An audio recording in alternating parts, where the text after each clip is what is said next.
Okay, so this is the first test. We are doing the 100 kilometers an hour test first.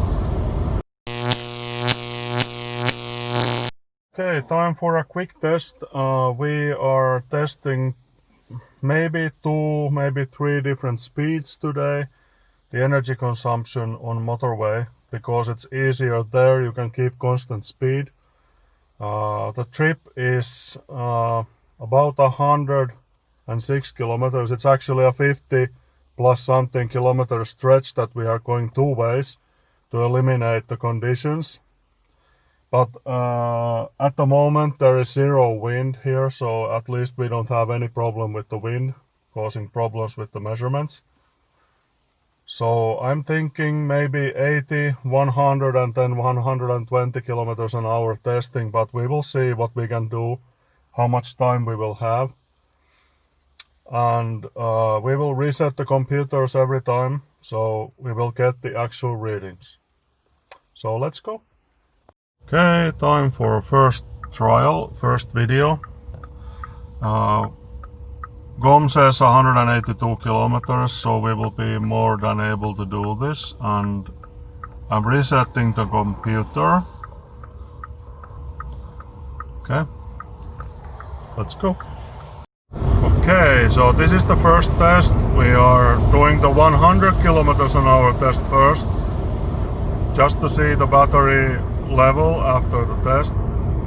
And we are driving 106 according to the speedometer, because 105, because there is the difference between the speedometer and the true speed, the GPS speed. It is quite rainy, but there is not actually any water on the road, as you can see, so it shouldn't affect our power consumption that much. And as usual, we have the aircon at auto, 22 degrees. So let's see what the result is. I have been watching the power delivery of the car, and on flat ground the car seems to be taking something like 18% of the full power, meaning that to uphold a speed of exactly 100 kilometers an hour, this car is using about 15 kilowatts or about 20-21 horsepower. It will be interesting to see what is the power usage when we do the 120 test. So how much more power does it actually require to uphold the speed at 120? Okay, we are at the halfway point. We are turning around, and I will have a look at the trip computer and I will reset. The conditions are actually quite horrible. We are having more rain now than we had in the beginning. Okay, so this is the first half of our trip. It was 32 minutes. 97 kilometers still left on the GOM. So far the power consumption has been 16 kilowatt hours per 100 kilometers. 51 kilometers driven. Okay, so we are going back now on our second leg, and speed is again 105, 106 according to the speedo. So true speed is about 100. We noticed already on the first leg, like halfway of the first leg of this trip, that the rain was picking up quite a bit, so there was quite a lot of water on the road. So it's actually going to affect a little bit the power consumption, but I'm hoping it's not too big. But then again, it's still, that's real life. We are not trying to achieve the lowest possible reading or compete with other people trying to measure the power consumption of this car. So this is real life testing with no eco settings or anything. So let's see what the end result will be.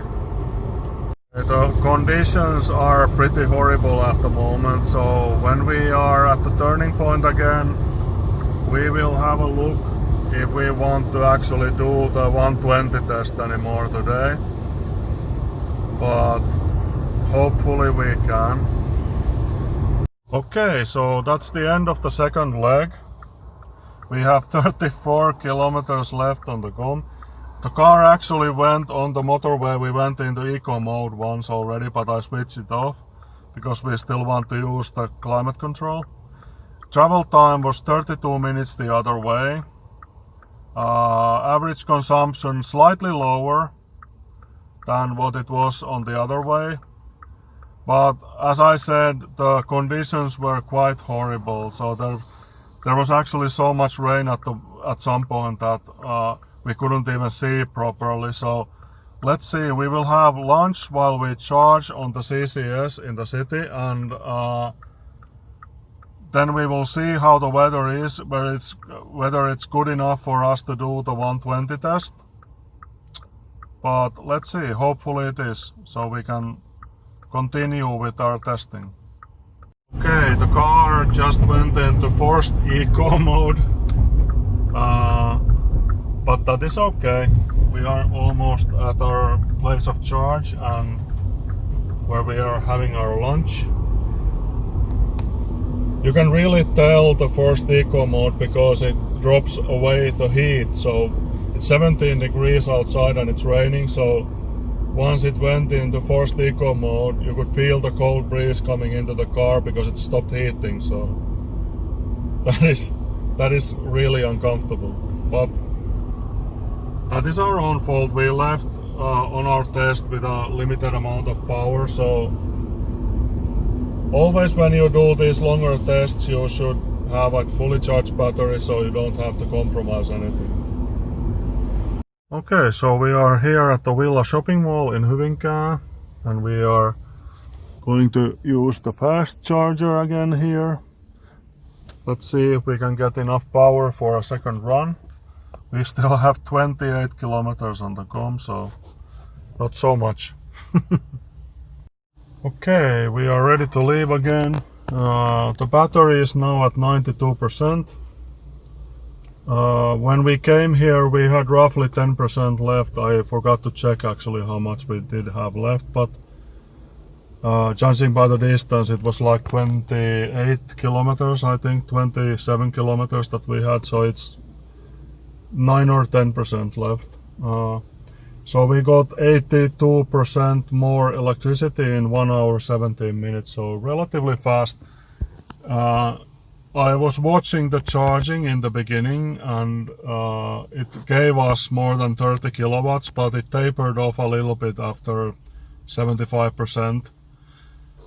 But that was expected. That happens always especially with the air-cooled batteries. It will not charge full speed once it reaches a certain level, but we needed more than 90% because we are still going to do the 120 speed test, so on we go. Okay, so there's a small gap in the rain. We decided to try and do the 120 test, and I'm going to reset the computer so that we will know the difference, and now it shows 0, and let's see what happens. Okay, so the 120 test, actual speed is like roughly 120. We are doing 125, 126 according to the speedometer. And it doesn't look like there is too much water on the road, but we'll see. There might be some rain also later. We hope it doesn't ruin our whole testing experience. Okay, so I've been watching the power gauge there on the left. So at 125 kph it's taking between 20 to 23% of the motor's power. So about 5% increase when you increase the speed from 105 to 125 according to the speedometer. Not too much. It will be interesting to see what it has, what kind of effect it has on the range. Okay, so we are almost at the turning point now of our second 120 km/h test. We have been averaging so far 19.6 kWh per 100 kilometers, and that's about 3.5 kWh more per 100 than in the 100 km/h test. Conditions are fairly similar in both tests. There's still rain. Okay, so reset again, and then we will try the second leg of the second test. At the moment it looks like it's not going to rain too much, so hopefully that will help a little bit, but it doesn't really matter, we will be doing it anyway. So. Okay, let's go. We are almost at the turning point again. 48 kilometers. Just car telling us below 50. So we are 50 kilometers in range, which is not exactly the case, but it's because of the speed. There is still about 27% of the battery left, so we can still go far. And the power consumption on this leg has been 19.3 kWh per 100 kilometers, which is less than on the first leg.